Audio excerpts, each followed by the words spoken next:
Hey everyone, and a very warm welcome on a Friday to another Onalytica Experts Community LinkedIn Live session. So today we're going to talk about the power of storytelling in B2B marketing.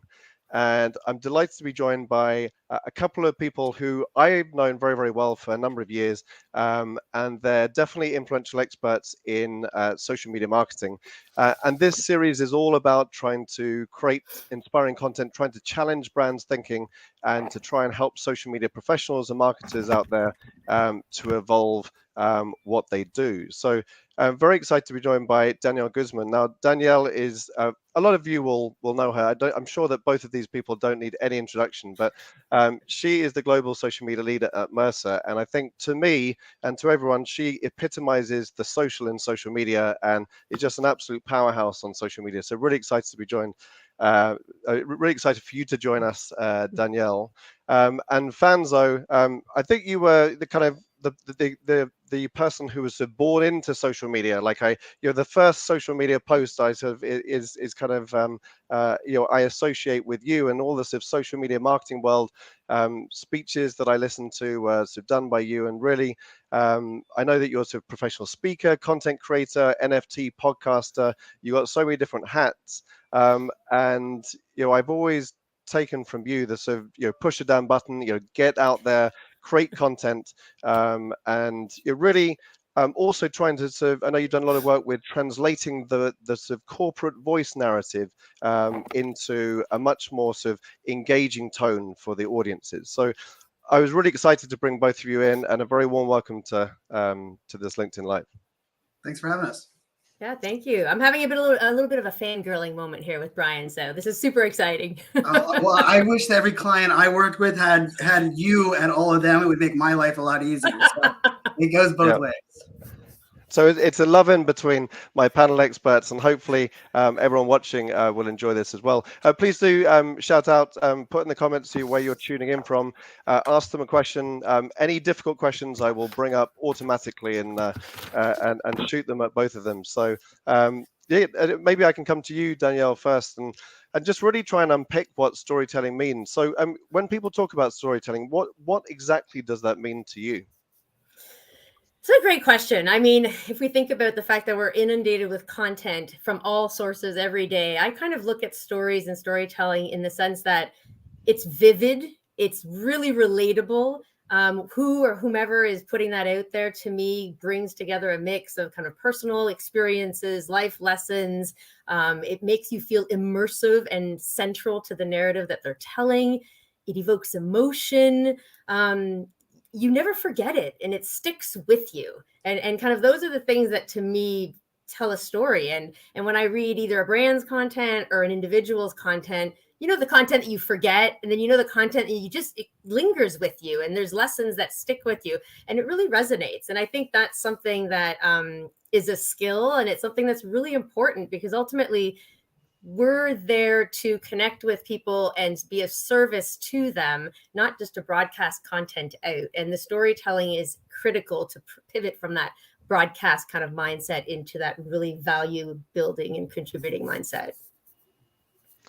And Fanzo, how do you relate to it? Because obviously that's kind of your mantra to tell stories. How do you break it down? Yeah, I mean, I think Danielle did a great job of kind of setting that up. I think it's that idea of like, how do we talk with our audience, not at our audience? And really, we talk with them through stories, right? Not only kind of connecting the dots, but like I kind of believe, like, as we look at marketing, especially coming out of Web 2 into the Web 3, it really comes down to the ability for us to relate with our audience. Like, how are we relatable? And we're not relatable through like a white paper or just standard data. It's about the stories that like truly connect us. And there's lots of famous quotes by lots of famous authors and thought leaders about like, what we remember is those stories, especially because we can relate to that information. I think in B2B, we sometimes forget the importance of storytelling, but it's still a human to human interaction. And because of that, story is just as important, maybe even more important, to kind of cut through some of that noise. So as two people that evangelize storytelling and obviously work with social media teams and marketing teams to be able to help them to tell stories better, how do you break it down for people that are wanting to produce content? and and want to kind of tell those relatable stories. How do you are there frameworks which you use? Are there kind of your rules in your head about how you would approach this? I mean, I can just jump in quickly. I mean, yes, yes and no. There's definitely frameworks. I mean, I always like to think of it in the context of who are we serving, and what are we going to do to get into our audience's personal story. We need to integrate ourselves in, and then to do that, there has to be a central key message, and there has to be a why. And then we build around that. So what is that crystal clear why? And then after that, what are the kind of the layers that we add on to really bring that story to life and take them on a journey? Because we talk about kind of memorable, which we've already mentioned, but when you think about a brand, and memory is such a huge part of the way we learn, that's a big goal for marketing. You want to be remembered when you're not in the room. You want that brand to be remembered when you're doing something else completely unrelated, because that might be the right moment for what it was that brand was talking about 3, 6, 9, 12 months ago. And without that connection there, it's really hard to make that stick, because there's just so much being thrown at us all the time.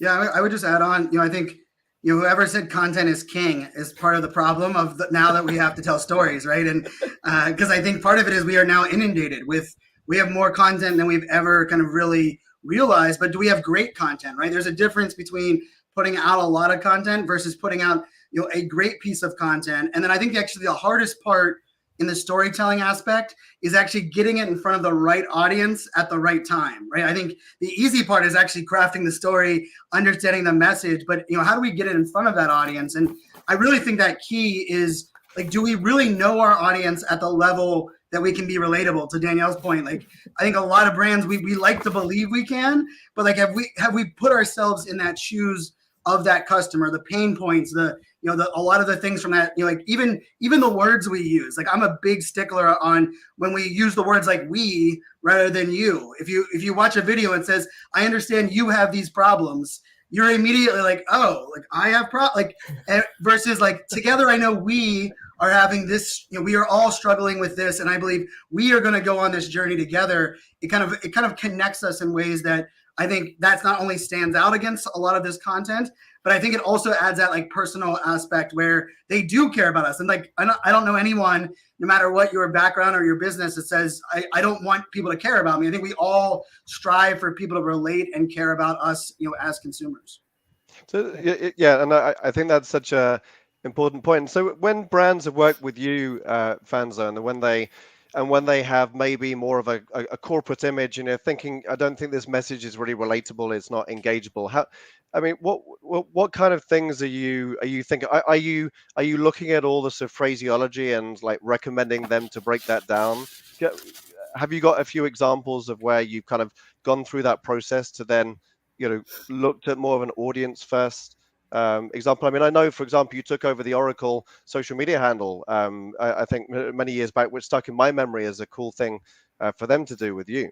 Yeah.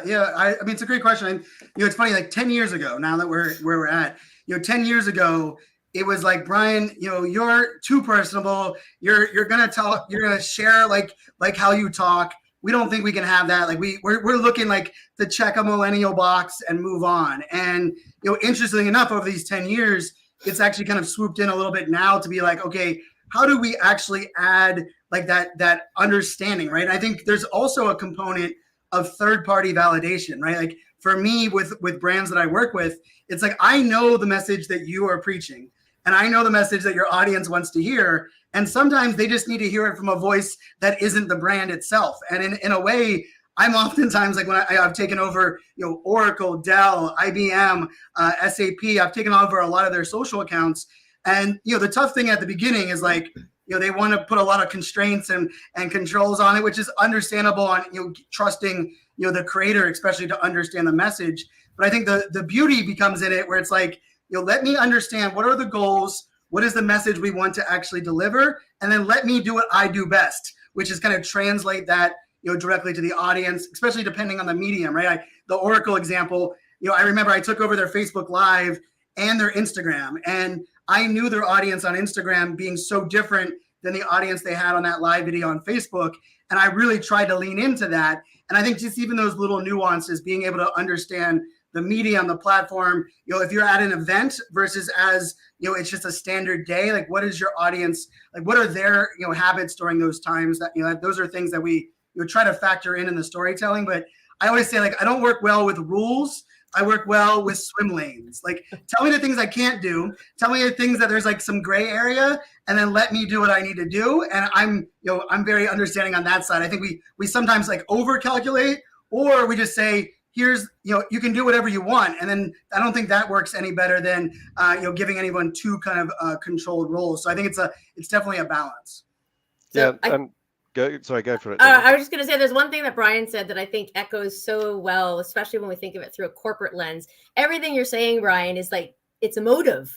I mean, you're bringing emotion to everything that you do without leaving behind the core essence of the brand or the key messages. And that's so much more relatable. And there's a famous quote out there, and I'll probably butcher it, but it's the whole idea of like, people forget what you did, they forget what you said, but they'll never forget the way you made them feel. And when we think about brands, it's a natural reaction of an organization to want to focus on the name of a report, or to focus on some random data point, something that's truly meaningful internally, but there is no connection to the outside world. And so it's really important that as we build those stories, that we keep that audience in the center, and we lead with how's it relevant for us as a partnership, or how's it relevant in helping them, and less so focused on like the vernacular and the nomenclature from a corporate perspective. And that's something that's hard to do. I mean, to be honest, you have to break that down. And that's where you look to your marketing teams and your social teams and the influencers that you partner with to help you break out of that mold. Because a lot of times we almost don't even know that we're in that mindset. Yeah, and I think both of you are touching on some amazing points. And obviously emotion is at the heart of it. I was speaking in the sort of last Onalytica Experts Community Live with Stephen Hunton from IBM and Anita Vaselli, who both of you know really well, and Katie Howell as well from Immediate Future. And we're talking about brands producing a lot of boring content. And we were talking about thought leadership, and that's what got us onto storytelling, which is why we're here. And I referenced Jeremy Connell-Waite from IBM, who I think does a lot of really cool videos about breaking down the kind of science of thought leadership and storytelling. And I just wanted to pick up on a few things that he made, I think, over the past few months on LinkedIn. And I think one of the team will share some of the links in the chat. He was talking about the audience that you're actually speaking to. A lot of brands, or 80% of content, is assuming that people are charismatic and they're in search of focus. Whereas actually quite a small percentage, about 25 or 30%, actually sit within that box. And a lot of people are feeling very constrained within their resources, and there might be people that follow. And so I really wanted to kind of challenge both of you and to understand, when we start talking about storytelling, are we talking to everyone, or are we assuming that people are wanting this really emotive story which has some data and stats, because we're in B2B marketing, right? And it has a CTA, and there's certain things that we need to communicate. Are we missing the boat in terms of understanding the true diversity of our audience? Yeah, I'll throw in. I mean, I think it's funny because we're always taught that we all learn and consume differently, right? Some of us love audio, some of us love to watch video, some of us prefer to read. Yet in a weird way, we almost shove everything out of one, medium. Like, here's the fire hose and take it how we want you to have it, versus like, how do we take, and I think this is even that piece where I look at it and say, how do we stop creating just good content and then really create some great content, and then take it different ways and bring it to our audience in different formats? I mean, Onalytica does that really well with these type of things. I know just doing this video that I'm going to be tagged in some social posts. There'll be a blog post that'll come out, and really you're touching a lot of those points. And I think sometimes people assume that it's like reinventing the wheel to reach each audience. I actually think it's about just customizing the delivery of each one of those, that messaging, not about reinventing the messaging to each kind of platform. Yeah, I think that's such an important point. And again, if we think of it through the lens from a corporate perspective, it's like a machine, right? People, if the marketing team has an objective, they just want to get that white paper out, and the paper's out. Now they move to the next thing. But the problem is that white paper could be broken down into 10, 15, 20 different ways of bringing that paper to life. that's probably not part of the original goal they had because they've already checked the box. But then we're missing such a massive audience. And we see that even just right here on LinkedIn. There are some people that will only consume video with captions. If there's no captions, they're just going to scroll by. There are some people that only want audio, some that only want visual. And I think that's something that we need to be thinking about because we need to connect more on a personalized one-to-one basis, but do that at scale. Yep. Absolutely. I want to bring in David Perry. Hey, David, good to hear you listening. He said, so how do you break out of the mold? How do you move from talking about features and results to telling stories? And what about telling different stories to different segments within your audience and within the same channel? So I think we touched upon it a bit, the channels, but how do you take people from the white paper, from the features and results to tell stories? Because I know that there's obviously some specialisms here within the panel, but how do you enable that kind of mindset within the organization and get people to sort of translate those features results to that storytelling? I mean, I think a lot of that comes down to you have to be willing to sit in like the shoes or the seat of your audience and like ask yourself. I don't know very many people that are like, I really would love another white paper. Right? Like I just don't think there's like that, like, there's like that feeling like you wake up in the morning, you're like, I'm going to log into LinkedIn so I can find a white paper. But we do wake up and say, I'm struggling with this problem and I wish I knew software that could solve it. Right. And all of a sudden, if that is positioned in my feed, all of a sudden now I feel like, wow, this person gets me or they understand me. And I think that breaking out of the mold is part of it is like, I mean, part of it's tough love in the sense of, asking, the powers that be or the roadblocks to say like, when's the last time you've consumed something in that manner, right? Like, I mean, really we have to look at it and be, truthful. And I think even to Danielle's point earlier about, like understanding the fact that, sometimes we just have to like, not only step out, but we also have to look at like, when we're in these channels, maybe it's people that like aren't going to ask a question in the actual feed, but they might click on a link that opens the PDF that asks a question in there. And I think part of the disconnect also exists when, like I'm very blessed. I mean, we're doing this for many, many years, but I've been coaching some influencers recently. And I will tell them like, the thing I want you to ask every time you're doing work with a brand is what does success look like to you as the brand? And they're like, why would I ask that? Like they hired me. And I was like, yeah, but how can you achieve success if you don't have it defined? And I think sometimes there's this like weird assumption, like here's the white paper, go translate this to your audience. When really it's like, you don't care honestly if they download the white paper. What you care is that they've put together that you have this problems and these solutions and it's your business that can solve it. And sometimes I can do that without them having to click a link. And now they're going to jump even further into the funnel. But that really having that connection. And I mean, you need people like, Danielle, like you need those change evangelists within the company as well. Because I can tell you from the outside, I can be a great storyteller, a great content creator. But if I don't have my internal advocate, I'm stuck on the outside. I usually get that contract once and I'm usually done because I don't have that internal champion like what Danielle does at Mercer. And I think a lot of brands struggle in that arena as well. Yeah, I was going to add, I love the point that Brian made about kind of asking them, like, what would you do it? Would you download that? Would you watch this video? Would you consume it in that format? I also like to try and find, like, it's tough. Like, let's be honest, right? For those of us that work in different organizations, change is really difficult as individuals, as humans. It's just not, it's against our nature. But find a point of weakness, which is your opportunity. Find that person that is willing to take a chance and step out of their comfort zone, because you just need one opening. And when you've got that opening, you can demonstrate the difference. And once you demonstrate that, it's amazing how it moves quickly throughout an organization when someone sees that there is success in a way that they define it. And then it becomes a tidal wave of demand coming in because everybody wants it. And I think that's really important. And the other point that Brian mentioned, I think it's critical, especially for organizations that are working with influencers like Brian and other thought leaders. You've got to give them the breathing room, because if we bring them into our bubble and we give them our box to play in, I mean, honestly, we're sort of wasting our money. We're definitely wasting their time, and we're not making the impact that we're looking to try and achieve with our audiences. So it's really important to kind of break that down. Yeah, it's funny. Yeah. Just to throw in something real quick on that exact point. In 2016, I had two brands come to me and say, Brian, we really wanted to work with you, but you have too much IBM in your feed. And I remember being like, well, you realize IBM, like I work with IBM, but I am also brand agnostic. And if you want to get in front of that audience, like, do you share some of the audience with IBM? And they're like, of course.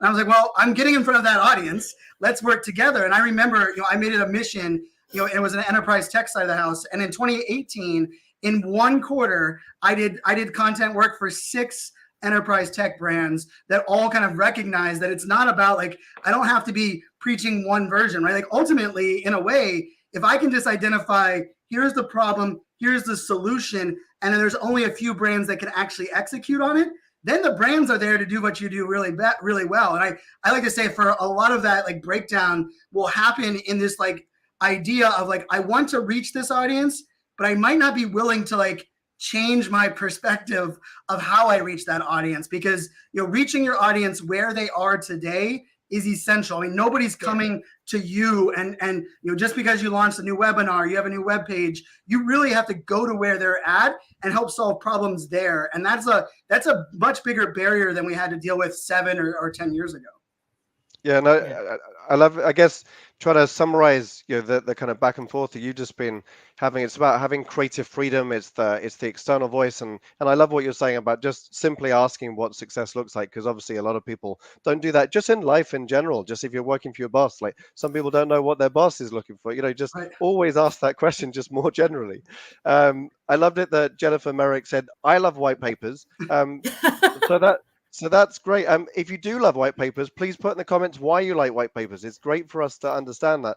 I don't But think then anyone... I'd add though that Tim, there's nothing wrong with loving white papers, but I guarantee you the brands that get you to click to consume that white paper are providing some really interesting content in that messaging that you relate to. You say, yes, this is me. Yes, I want this. And you go forward. It's not just name of paper and please click here kind of thing. So there's still a rich story that brings you into a point of connectivity before you launch in. Yeah, 100%. I guess like all of these things, like software white papers. Yeah, no one wants the actual thing, but yeah, I mean, if you do love white papers and you've been attracted to that white paper, it would be great to hear why. I wanted to ask you both what brands you think are telling stories really, really well. Fanzo, have you got any brands which come front of mind that do this in a spectacular fashion? I mean, I feel like I'm like paying homage to like the brand that we're sitting on, but Microsoft, I believe, does a really great job right now of making, and I wouldn't have said that 5 years ago, right? I wouldn't have said that Microsoft kind of connects with us in ways that, like, I mean, how many different laptops do we have to choose from? How many different devices do we have to choose from?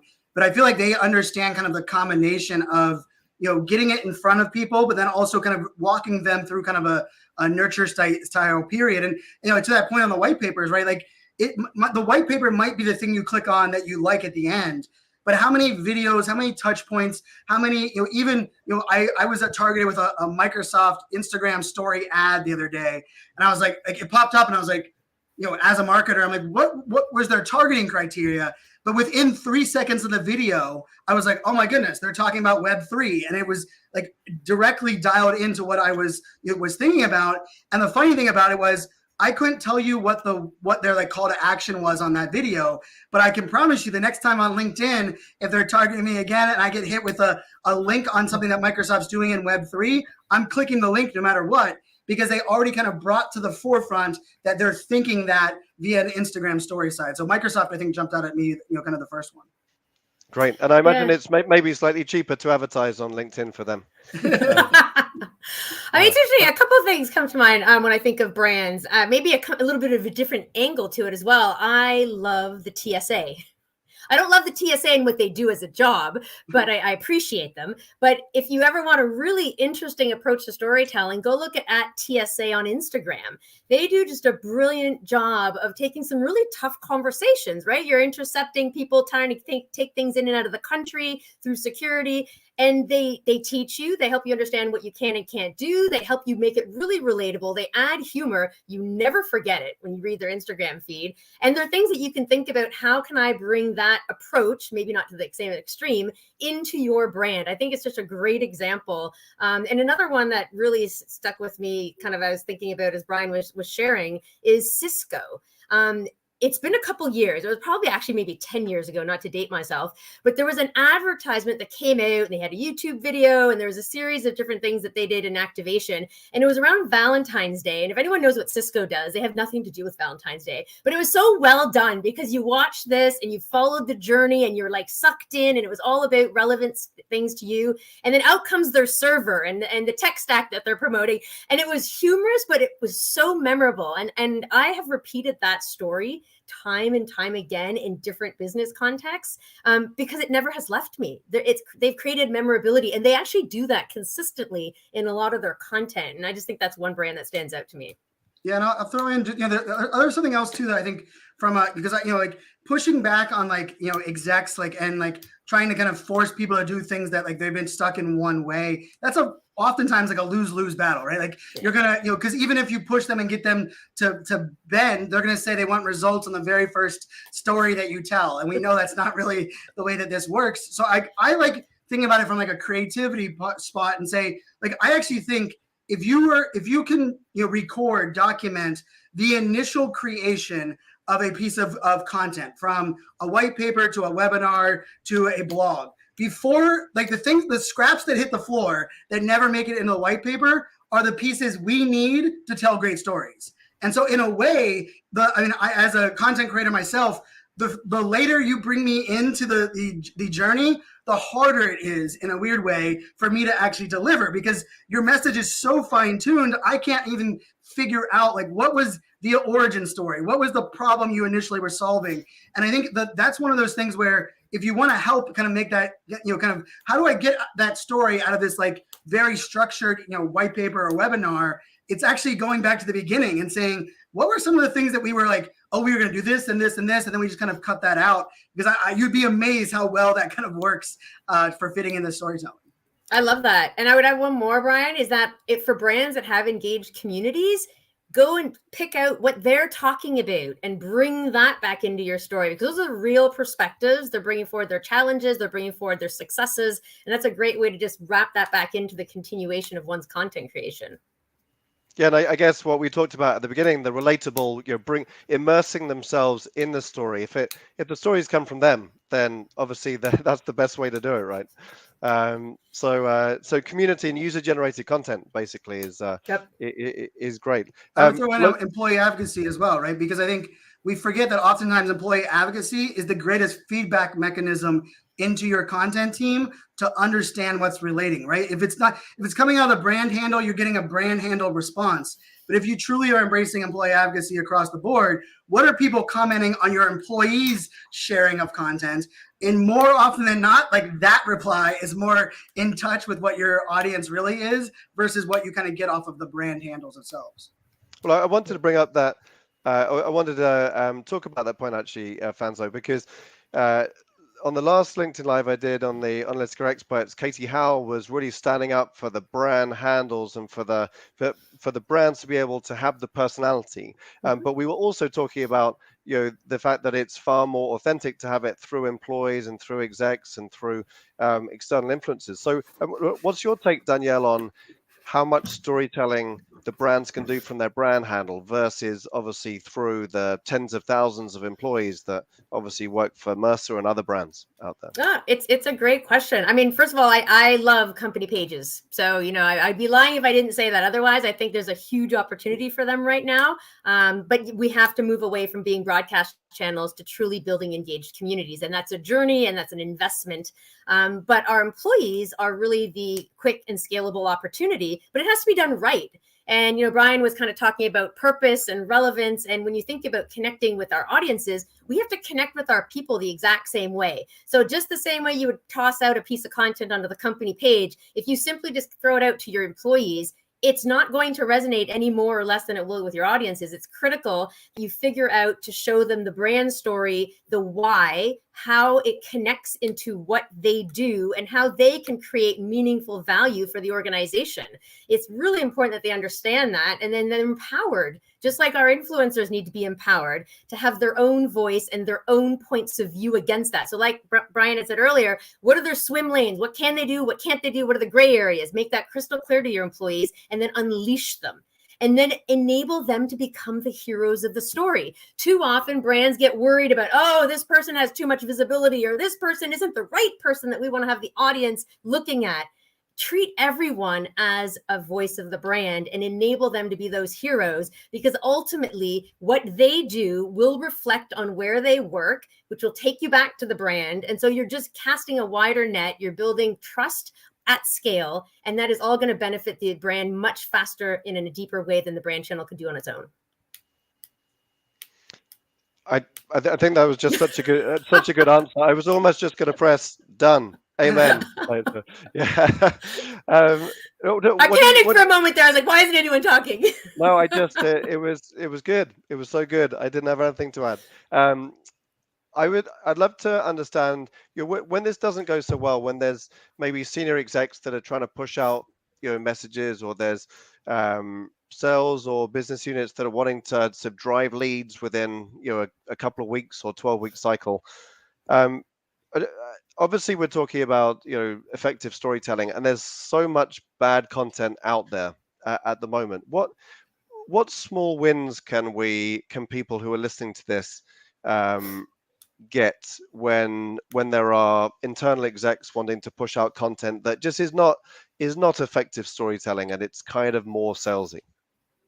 Well, I mean, I'll just say that, I have a simple, I actually think it's not about getting more small wins. It's actually about capturing your small wins. I actually started, I worked for the US government in cybersecurity. That's what I did for almost a decade. And my team kept getting more budget, more success, and I was getting promoted.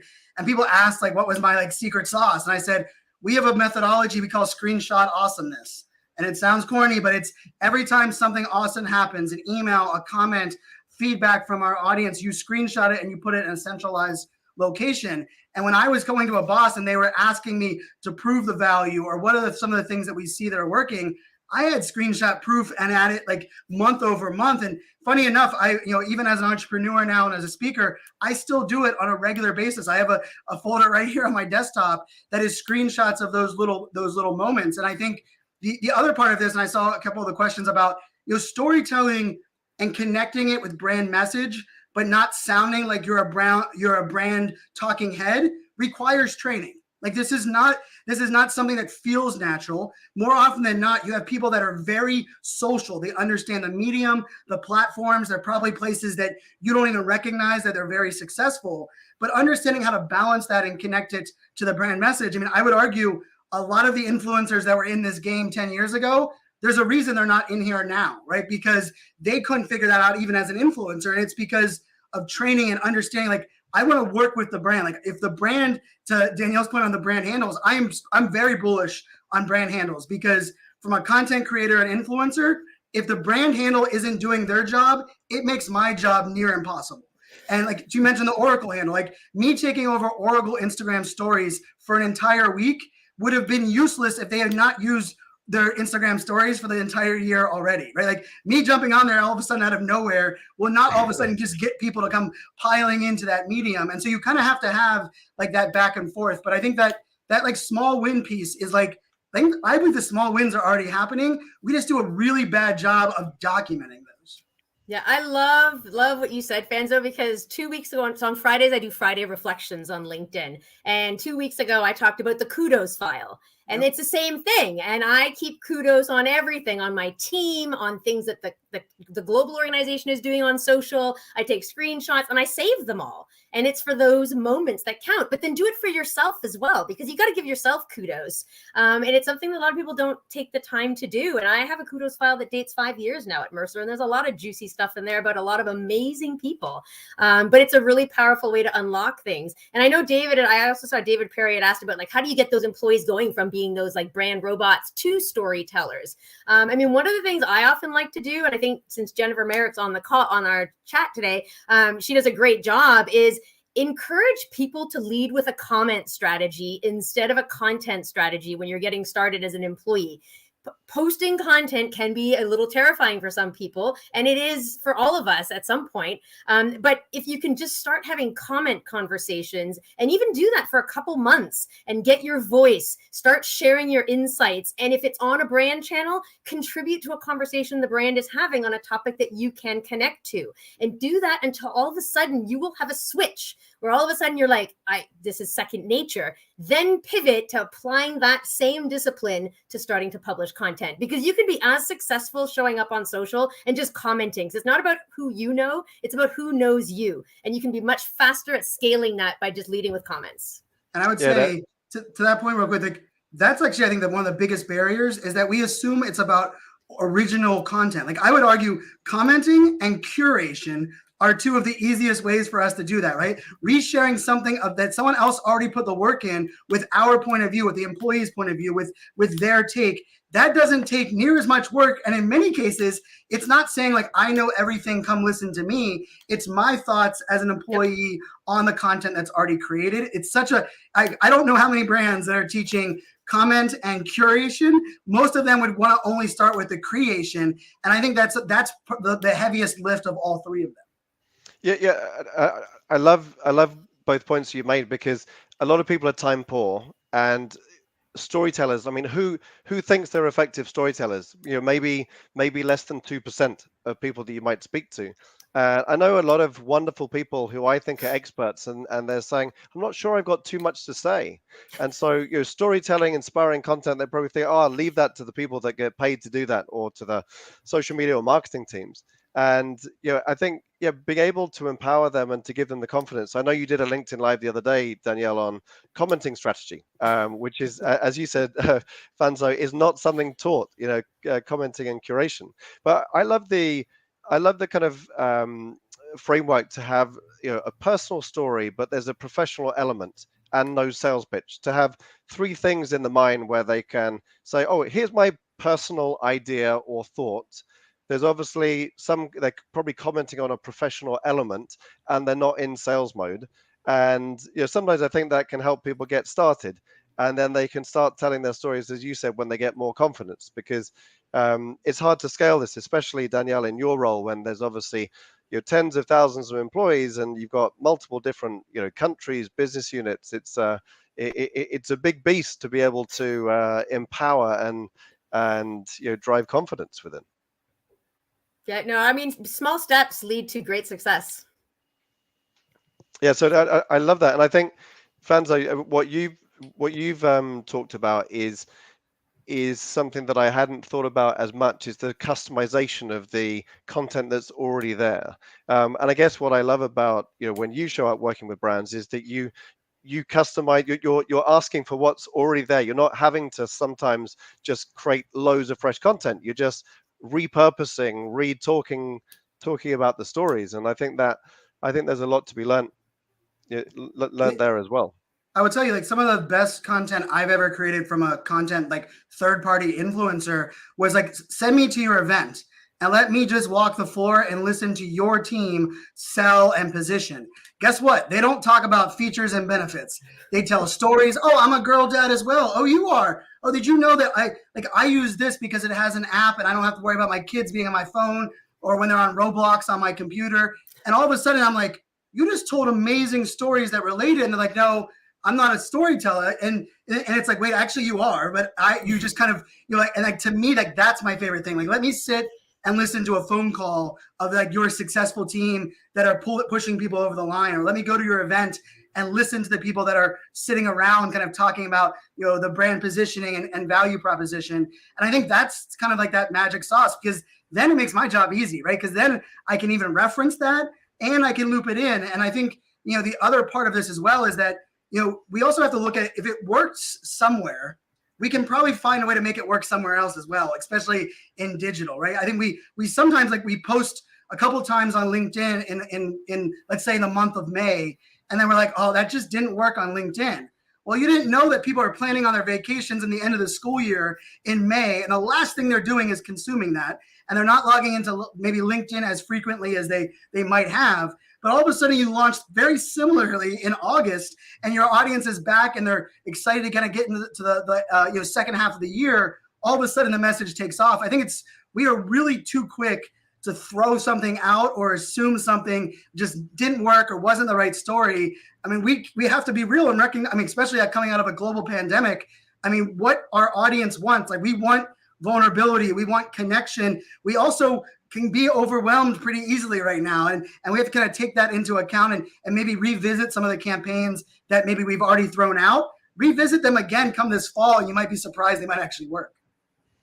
Yeah, Well, Danielle, I was just sorry, go for it, and then I'll jump in with that. No, I was just gonna say I love the emphasis that you were making, Fenzo, on the personality aspect of it and the kind of personalization and the humanity. And that's why one of the things often I think we fall into our own trap when we're looking at our competitors as examples to see what are they doing that we could learn from. And I'm not saying you can't learn from them, but you also have to look outside of your own backyard, because if you want to see and go to any social channel, the content that's going viral, the content that's driving all the engagement, it has value, clearly, but it has a real narrative to it, real conversation. It enables you to connect on a human level, no matter who's putting that content out there. And that's what we need to bring across. And I love the example, your way you were giving it, Fanzo, because when I train with our colleagues, we work on content development from a commenting strategy perspective or messaging development strategy. And it's amazing, the rich conversations, and they're all doing it.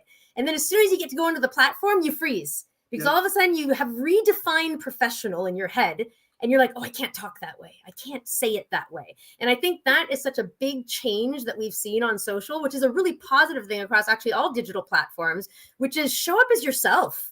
That's how you're going to start really telling those stories. Have the confidence to be who you are, because it is the best version of you.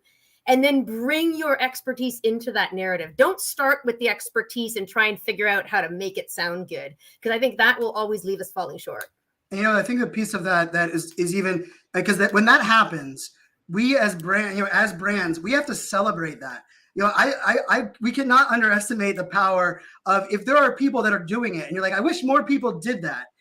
You have to ask yourself, are you celebrating it so people see the people that are vulnerable, that are telling the stories, that they are getting accolades? And, I've always tied this back into, I believe it was an SAP survey that they had done across their employees. And the survey came back to something like, what do the employees want for validation of their successful using of social media? And it was, I can't remember the exact things, but it was something like $50 Amazon gift card, an extra day off, your boss liking it and appreciating it, and something else.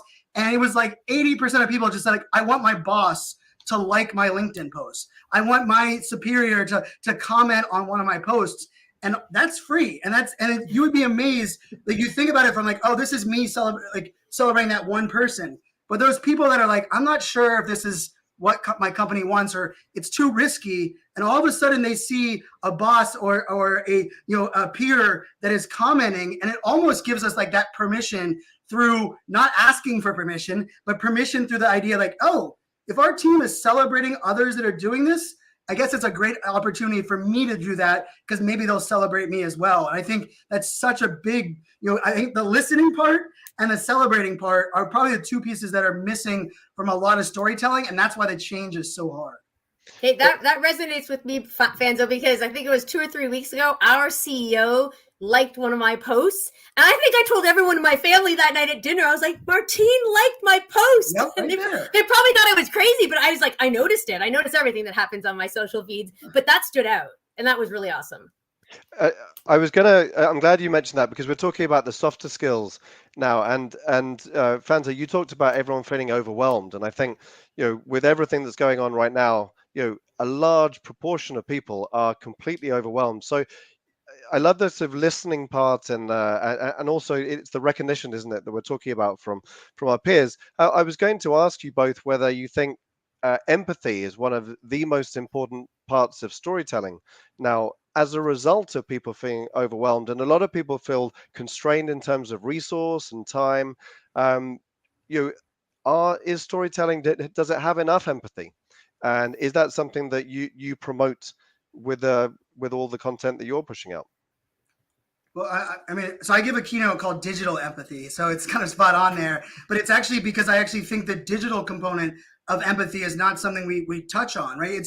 It's harder to read emotions and understand people's nonverbal cues when it's comments on a post, or it's a reply via text. And we almost have to do more work, right? We need to go into their feed. What are the things that they're dealing with? Like we really even have to extend empathy at a greater level in the digital landscape. And I think that empathy also requires us, I just did a brand campaign just like a month ago, and they came to me and they say, Brian, we know you're a big mental health advocate. You do a lot on, I do a lot on ADHD and removing biases around ADHD and dyslexia, as I have both of them, and my daughter also has it as well. And it was funny, as we were going through this whole thing, and I asked them, like, what does success look like? And they came back to me with, like, we want, your audience and our audience to recognize, like, our commitment to mental health, not only for our employees, but kind of using our solutions. And what I came back to them with was, I would love to create a message that asks people while reading this post to shut down your phone and go outside. And they're like, Brian, how is that going to help us? And I was like, we're going to practice what that white paper is preaching, what that document is preaching, and we're going to do it right out of the gate. I'm going to take over your feed, and I'm going to tell the audience directly, hey, right now is a great time. I want you to pause, take the mental health break, and come back to us afterwards. And just that little bit of, like, hey, let's rather than us throw the mental health angle in their face, let's actually execute it from the start. And and little things like, hey, like, we're going to take every Friday off from posting on our brand handles to give you a mental health break, to give our social media team a mental health day that is, gives them a chance to kind of take a breath.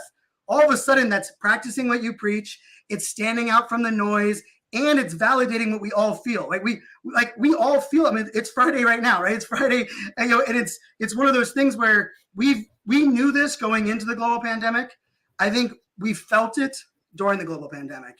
And if we aren't owning that and being empathetic to that, then we are going to continue to, kind of be that brand that is just kind of smacking on the outside. And when we do something great that might have great mission and empathy behind it, it's going to come off too kind of like brand around, because you're not actually practicing it within your organization as well.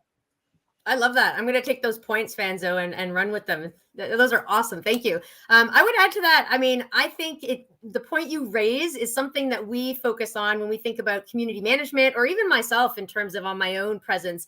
I always like to look at, for example, a comment and not judge based on what it is. You know how you'll get a one-word comment versus a really long descriptive comment. Well, exactly what you said, Fanzo. When I get a one-word comment, especially if it's someone new to my network, that's a gift.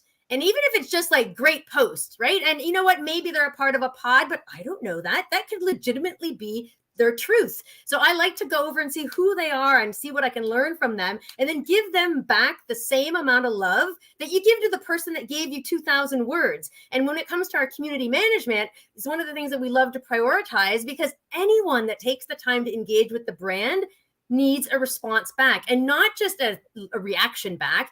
Give them something back meaningful. We want to thank them, and we want to pay them back with more value than it took for them to engage with us in the first place, and to really try and steer away from assuming something based on whatever it is they said, and try to always lead with empathy, always give back, and take the higher road, because every single point of connection is your audience. And if you and I were in real life in a networking room, we would treat people very kindly with utmost empathy, no matter what was happening. And sometimes I feel we might fall a little short on that on digital, because we seem to forget that it is a live networking event. And isn't it beautiful that you have all that context, though? Right? Like, you have all the context in front of you right there. Like, you went and go to look at, like, offline, we would kill for that data. When someone comes up angry into a brick and mortar store, you would love to know, did they just get cut off? Did their car break down on the way that they're getting there? But we don't have that data. In this world, we do. And I'll just say, like, Danielle, that's why you guys do a great job of community management, social interaction, because the interesting part is we want that audience, that commenter, to care about us. Well, the best way to do that is show them you care more about them to start with. And that is such a great way to kind of lead off of that. I love that strategy. Yeah, I think that's an amazing place to end there, because I know that we're over time, but I could listen to both of you talk for hours, but I know we're trying to keep this to 45 minutes. I think what you're kind of summarizing is making the customers, the employees, the the influencers, if you're working with them, heroes of your content, make sure that there's the listening, insights, and empathy. Make sure that you're showing up as you would do normally. I love your point, Fanzo, about when you go to a conference, you hear people telling stories, but it's not in their content. But they are telling stories. They're just showing up differently. To your point, Danielle, when people get into that LinkedIn mindset, they must, they think, oh, I must be more professional. But actually, we're all storytellers. It's not too daunting if you actually have a few, places to start, and it's small steps for some people. But everyone's feeling overwhelmed. Everyone needs a lot of empathy, and I hope everyone listening has really enjoyed this LinkedIn Live. I certainly have, and Danielle and Fanzo are two wonderful exponents of storytelling. So thank you very much for joining me, and we will be back with more Onalytica Expert content in the next month or two.